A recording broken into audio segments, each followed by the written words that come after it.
కొంత డిజైన్ లోపం ఉండొచ్చు, కొంత కన్స్ట్రక్షన్ లోపం, కొంత O&M లో లోపం. గతంలో చెప్పినట్టుగానే ఇది 15 నుంచి 20 పిల్లర్స్, ఆ పిల్లర్స్ కుంగిపోయి బ్రిడ్జ్ కూడా కుంగిపోయి ఉంది. ఈ వాస్తవాలన్నిటిని ఆ రోజే చెప్పింది.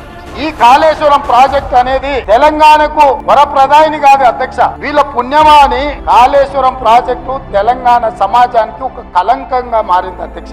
తెలకి తిరిగి చూసే వరకల్లా కుప్పగూలింది అధ్యక్ష. మేడిగడ్డ కాస్త మేడిపండైంది. మేడిగడ్డ కొట్టుకపోయిందంటారు, 1,00,000 కోట్లు గంగపాలైందంటారు.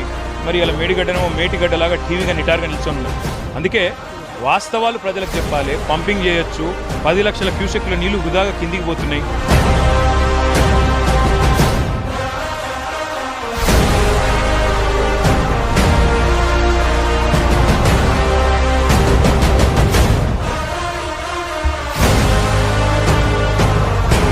మేడిగడ్డ మేడి పండైపోయిందని, మేడిగడ్డ ఏదో కొట్టుకపోతుందని, 1,00,000 కోట్లు కొట్టుకపోయినాయని మీరు చేసిన ప్రచారాలన్నీ ఉత్తివే అని చెప్పి స్పష్టంగా తేలిపోయింది.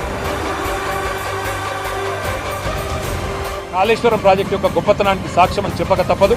ప్రజలకు కూడా ఆ విజువల్స్ తీసుకొచ్చి ప్రజలకు కూడా వివరంగా చెప్తాము. తప్పకుండా వాటిని మీ ద్వారా కూడా ప్రజలకు చూపెడతామని చెప్పి కూడా తెలియదు.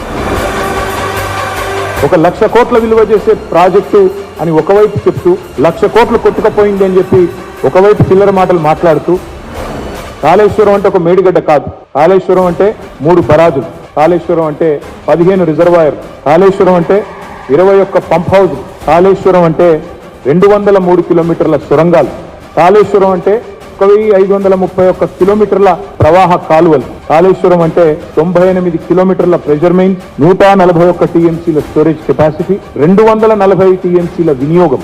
అంటే స్టోరేజ్ 141 టీఎంసీ అయితే యూటిలైజేషన్ 240 టీఎంసీలు.